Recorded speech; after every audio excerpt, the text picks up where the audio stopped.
Baik, Assalamualaikum warahmatullahi wabarakatuh. Selamat pagi dan salam sejahtera buat anda semua.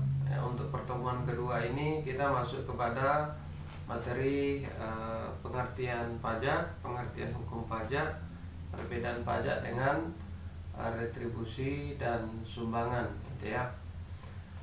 Eh, Materi hari ini juga dapat dibaca melalui literatur yang telah diwajibkan harus dimiliki oleh anda semua. Nah, pertama kita masuk kepada pengertian pajak ya, atau fiskal. Ini juga biasanya pada umumnya kita sebut dengan fiskal. Kalau dalam konteks hukum pajak ya fiskal. Nah, pajak adalah iuran rakyat yang disampaikan ke kas negara, gitu ya.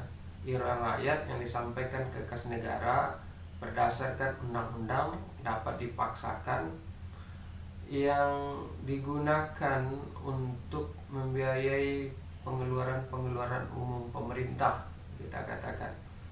Dan pajak ini tidak ada prestasi langsung yang dirasakan oleh rakyat atau si wajib pajak. Nah, itu yang dimaksud dengan pajak. Nah, dari pengertian tadi kita katakan adalah yang beriuran rakyat. Gitu. Rakyat di sini tentu adalah rakyat yang telah memenuhi syarat subjektif dan syarat objektif, gitu ya. Kita katakan, dan tentunya adalah cakap melakukan perbuatan hukum. Kalau tidak cakap melakukan perbuatan hukum, nanti ia berada di bawah pengampuan, kita katakan. Nah, rakyat membayar iuran tentu iurannya tidak sama besarannya karena tergantung daripada jenis objek yang dimiliki atau penghasilan yang didapatkan, gitu ya. Berdasarkan jumlah utang yang terutang berdasarkan tahun pajak. Nah, ini yang disampaikan ke kas negara. Nah, kas negara ini kita katakan diartikan dalam bentuk ada berdasarkan kewenangan pemungutannya, ada pajak pusat, ada pajak daerah, kita katakan. Jadi yang dimaksud dengan kas negara itu bisa kita artikan disampaikan menjadi sumber pendapatan negara yang melalui APBN, kita katakan, atau menjadi sumber pendapatan pemerintah daerah yang tergambar di dalam APBD. Nah, dan pajak ini kita artikan tadi adalah diatur melalui undang-undang, gitu ya. Diatur melalui undang-undang. Nah, undang-undang di sini ada hukum materialnya, nanti ada hukum formil, kita katakan. Hukum material adalah keadaan-keadaan atau peristiwa-peristiwa atau perbuatan-perbuatan yang dikenai pajak, gitu ya, kita katakan. Karena ada perbuatan atau peristiwa yang memang tidak dikenai pajak, gitu. Nah, perbuatan yang bagaimana tentu nanti kita lihat di hukum materialnya, kita katakan. Dan dapat dipaksakan, gitu ya, dapat dipaksakan. Iuran ini dipungut oleh pemerintah atau oleh negara berdasarkan hukum, menjadi legal bagi negara di dalam melakukan pemungutan, memberikan kepastian hukum bagi rakyat di dalam membayarkan, kita katakan. Sehingga memang ketika rakyat tidak membayar pajak berdasarkan ketentuan waktu atau jatuh tempo, kita katakan, maka pemerintah dapat memaksa seseorang atau badan hukum untuk menyampaikan iuran atau pajaknya kepada pemerintah, kita katakan. Nah, maka nanti kita mengenal ada hukum formilnya, ya, dalam bentuk undang-undang pemungutan pajak dengan surat paksa. Jadi dapat dipaksakan. Dan tentunya untuk terwujudnya ketertiban ada nanti sanksi-sanksi yang diperoleh secara baik itu administrasi ya berupa denda bunga kita katakan, ada juga kita dapat katakan dalam bentuk sanksi pidana. Nah, itu yang dimaksud dengan iuran rakyat yang disampaikan ke kas negara yang dipungut berdasarkan undang-undang dapat dipaksakan, gitu ya. Dan tidak ada tegen prestasi, ya, tidak ada tegen prestasi yang dirasakan secara langsung, karena memang pajak ini kita rasakan secara bersama, gitu ya. Misalnya ketika pajak ini digunakan oleh pemerintah untuk pembangunan atau infrastruktur, ya, menikmati pembangunan atau infrastruktur itu tidak dirasakan secara individual, tetapi dirasakan secara bersama. Karena nanti memang pajak ini nanti dikembalikan lagi oleh negara kepada rakyat dalam bentuk saluran lain, gitu ya, dalam bentuk saluran lain. Nah, itulah yang kita lihat pembangunan dalam segala sektor yang dilakukan oleh negara. Di mana pajak tadi secara pengertian kita katakan digunakan untuk pengeluaran-pengeluaran umum pemerintah. Nah, pengeluaran-pengeluaran umum pemerintah itu bisa kita lihat dalam struktur APBN ataupun struktur APBD, gitu ya. Nanti kita mengenal ada beberapa belanja-belanja di sana, ya. Terutama tentu adalah belanja pembangunan, kita katakan. Ada belanja langsung, ada belanja tidak langsung, kita katakan, gitu ya. Nah, seperti misalnya membayar gaji pejabat negara atau membayar gaji aparatur sipil negara, itu dari mana? Tentu dapat kita katakan dari pajak itu sendiri. Nah, itulah yang dimaksud dengan hukum pajak. Nah, mengenai pengertian ini nanti anda semua dapat lihat di dalam literatur baik yang disampaikan oleh Profesor Rahmat Sumitro berdasarkan pendapat Profesor Smith misalnya, atau berdasarkan pendapat Bohari, berdasarkan pendapat Profesor Adriani dan lain-lain. Nah, sebenarnya pengertian yang mereka sampaikan secara unsur-unsurnya sama semua, cuma dengan menggunakan bahasa yang berbeda-beda saja. Nah, itu yang dimaksud dengan hukum pajak. Dari pengertian pajak tadi, maka kita menemukan ada beberapa karakteristik, ya, karakteristik atau unsur-unsur. Yang pertama, pajak itu dipungut berdasarkan undang-undang, gitu ya. Kenapa undang-undang? Karena kita adalah sebagai sebuah negara hukum, gitu. Sehingga memberi kepastian bagi rakyat di dalam membayar, karena di dalam hukum pajak materialnya nanti kan akan mengatur tentang bagaimana pemerintah melaksanakan kewenangan yang dimiliki di dalam melakukan pemungutan pajak, serta hukum pajak material ini juga akan menjelaskan berbagai hak dan kewajiban daripada masyarakat sebagai wajib pajak. Nah, ini yang kita katakan di dalam hukum materialnya, gitu ya, menjadi legalitas bagi pemerintah di dalam melakukan pemungutan, memberikan kepastian hukum dan keadilan bagi rakyat di dalam membayar atau pihak yang dipungut oleh pemerintah. Nah, yang kedua adalah tidak ada tegen prestasi yang dirasakan secara langsung, gitu ya, karena pajak ini dikembalikan lagi oleh negara kepada rakyat, ya, melalui saluran lain, ya, dalam bentuk kegiatan-kegiatan pembangunan yang dilakukan. Selanjutnya, dari pengertian tadi kita katakan yang memungutnya adalah pemerintah, ya. Pajak ini dipungut oleh pemerintah, ya. Kalau pajak pusat tentu dibayarkan melalui Direktorat Jenderal Pajak, kita katakan, atau kantor pemungutan pajak yang berada di mana kita berdomisili, gitu ya.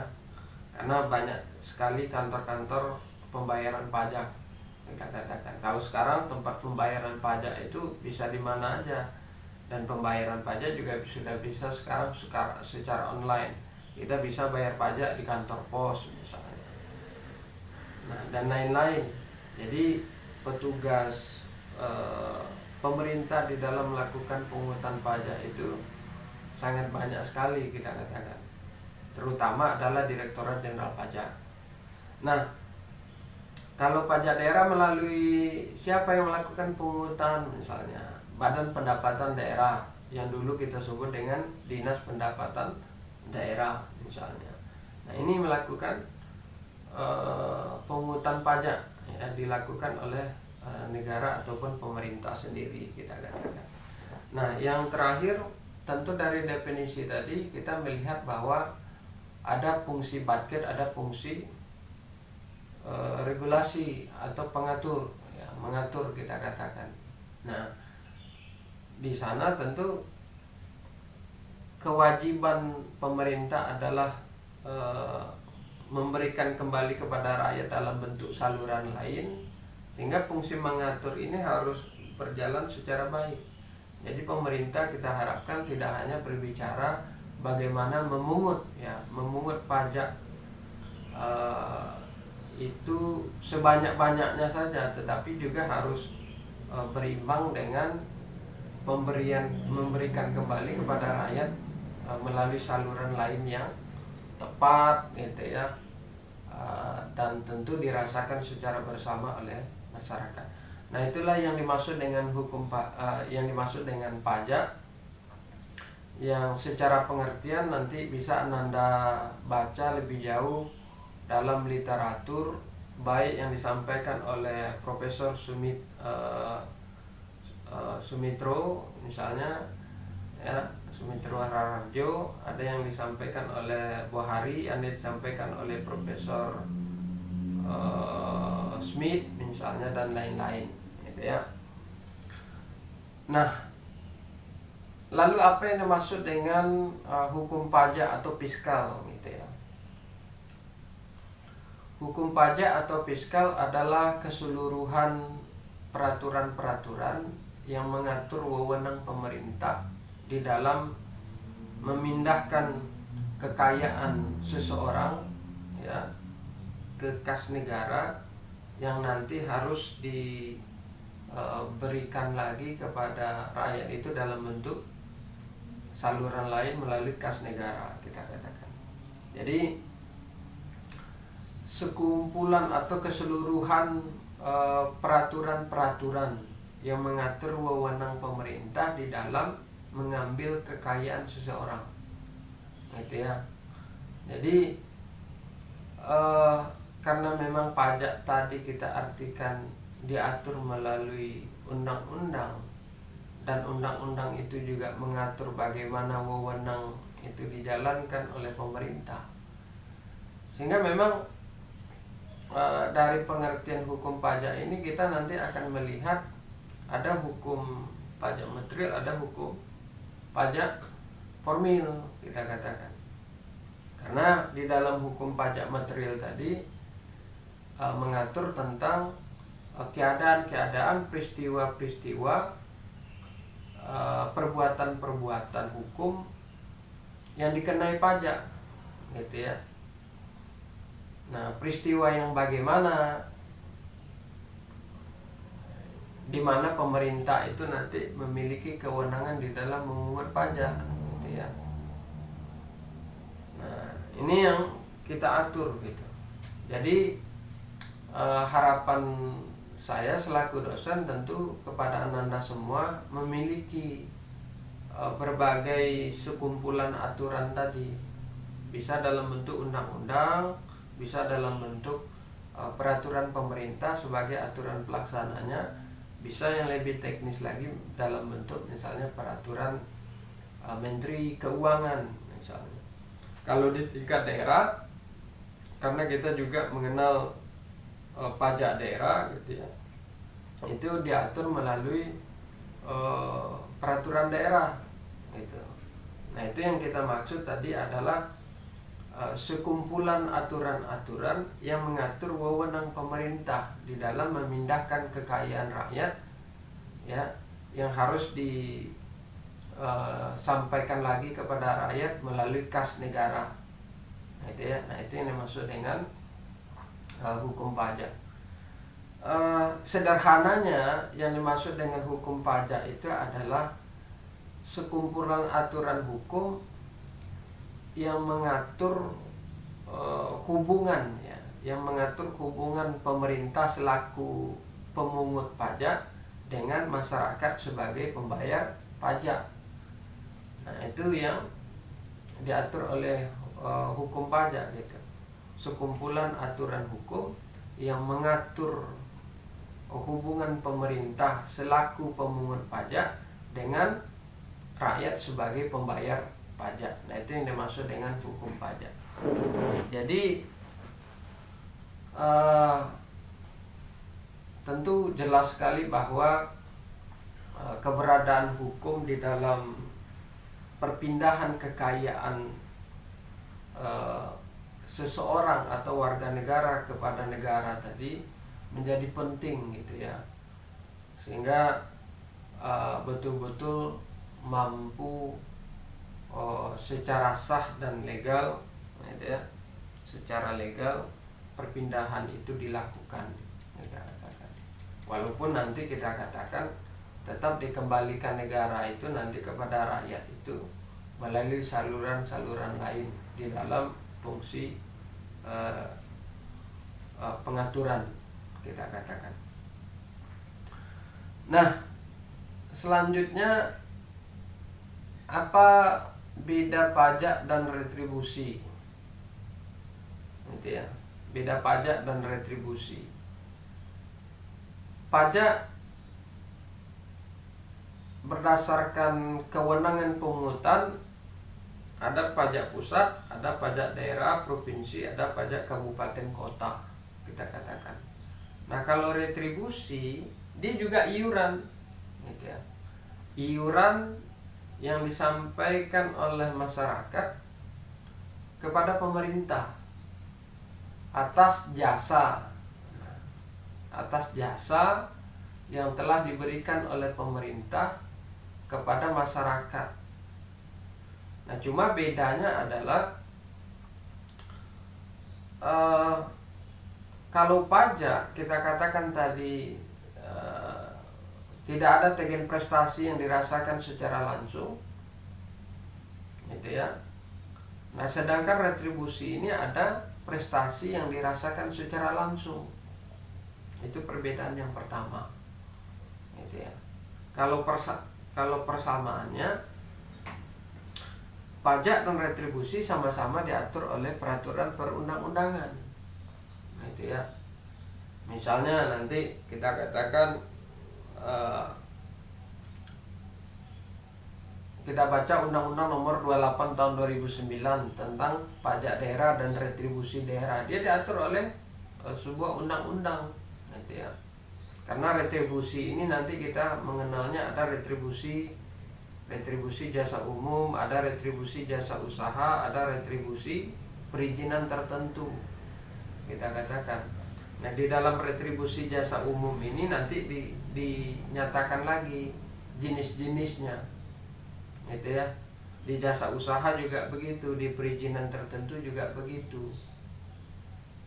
Nah, kalau di pemerintahan pusat tentu kita tidak mengenal ada retribusi, gitu ya. Tetapi retribusi ini lebih banyak kita kenal sebagai sumber pendapatan daerah, baik itu provinsi ataupun kabupaten kota, gitu. Jadi retribusi adalah iuran, pajak adalah iuran. Cuma di pajak tegen prestasinya dirasakan secara tidak langsung, sedangkan di retribusi prestasinya dirasakan secara langsung. Kalau di pajak, iuran itu dibayarkan berdasarkan tahun pajak, sedangkan retribusi ini bersifat eksidensial. Sepanjang rakyat atau warga negara itu menggunakan jasa yang telah disediakan oleh pemerintah, maka seketika itu pula rakyat itu harus mengeluarkan iuran atas jasa yang telah diberikan atau didapatkan, kita katakan. Nah, misalnya contohnya apa? Misalnya retribusi parkir di tepi jalan umum yang menjadi sumber pendapatan daerah, kabupaten, kota. Kita katakan retribusi parkir di tepi jalan umum. Kita parkir di tepi jalan umum. Jalan umum itu disediakan, kita anggap sebagai ruang jasa. Kita anggap sebagai ruang jasa yang disediakan oleh pemerintah gitu. Sehingga ketika kita parkir di tepi jalan umum, kita harus bayar retribusi sejumlah angka yang telah dinyatakan melalui peraturan daerah tadi. Nah, kalau retribusi parkir di tepi jalan umum kan kita bayar 2.000 ya. Nah, itulah yang kita bayar langsung kepada petugas yang telah ditunjuk oleh pemerintah itu sendiri, yang nanti berkewajiban menyampaikan ke kas daerah ya, melalui badan pendapatan daerah, kita katakan. Jadi ini yang retribusi gitu ya. Kalau pajak dibayarkan berdasarkan tahun pajak, sedangkan retribusi dibayarkan berdasarkan seketika ya, ketika kita menggunakan jasa tersebut misalnya. Nah, itu yang dimaksud dengan retribusi gitu ya.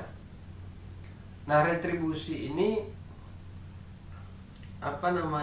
kalau pajak ya, perbedaan yang selanjutnya, kalau pajak itu digunakan untuk pengeluaran umum ya. Karena pajak tadi kita katakan digunakan untuk membiayai kegiatan pembangunan yang dilakukan oleh pemerintah itu ya, baik itu infrastruktur, kita katakan membayar gaji pegawai, aparatur sipil negara, pejabat negara ya, dan lain-lain yang tergambar di dalam struktur APBN dan struktur APBD. Nah, sedangkan retribusi ini itu digunakan untuk membiayai pelayanan umum ya, pelayanan umum.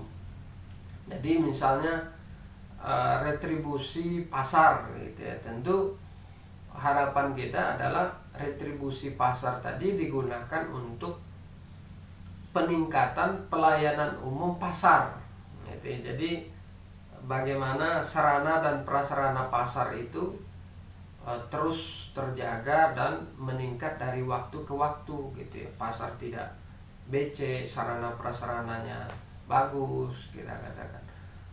Bagaimana menjadi pasar tradisional atau yang higienis, yang modern gitu. Itu harapan kita. Jadi digunakan untuk pelayanan umum gitu ya. Ya, pelayanan umum itu macam-macam nanti yang dirasakan. Nah, itu tentu nanti akan terlihat di dalam penggambaran struktur APBD ya, karena retribusi ini sebagai salah satu sumber pendapatan daerah, kita katakan.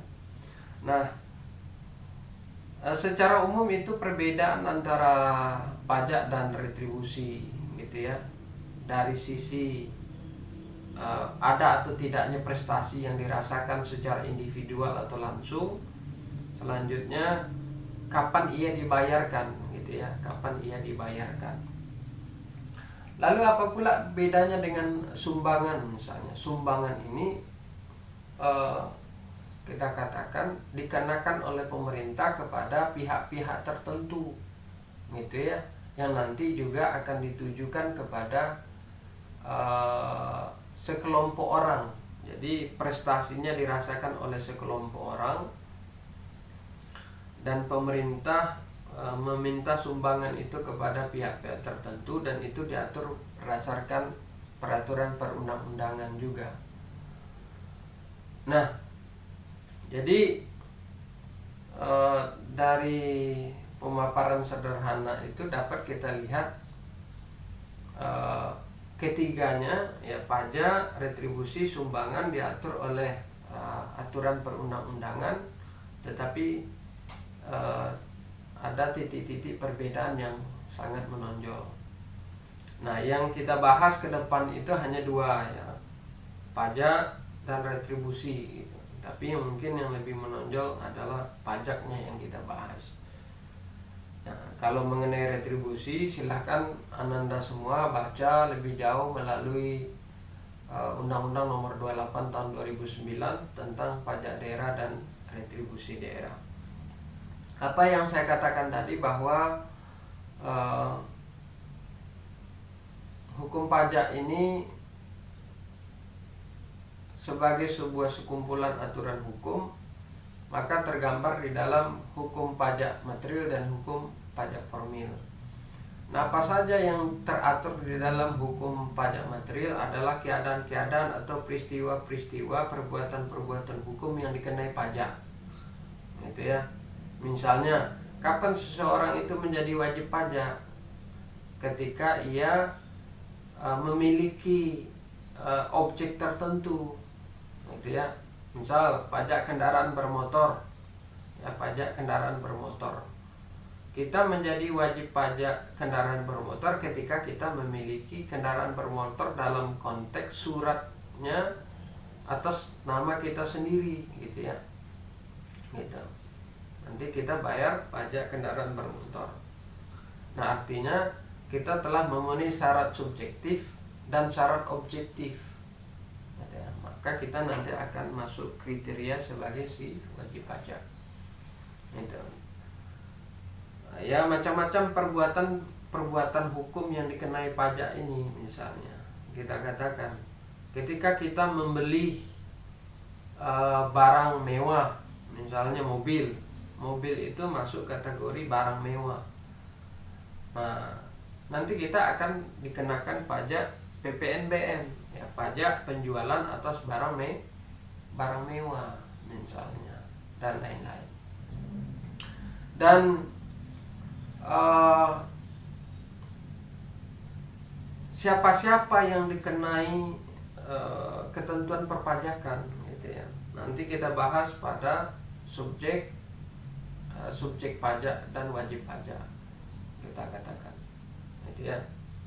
Jadi itulah yang secara umum diatur di dalam hukum pajak material. Nah, hukum pajak formil adalah seperangkat aturan hukum yang merealisasikan hukum material, ya, merealisasikan hukum material. Jadi hukum pajak formil ini nanti bisa Anda baca di dalam undang-undang ketentuan umum dan tata cara perpajakan. Nah, ada undang-undang penagihan pajak dengan surat paksa, ada undang-undang tentang pengadilan pajak misalnya, gitu ya. Jadi, nah itulah beberapa hukum pajak formil yang kita kenal di dalam hukum Indonesia. Gitu.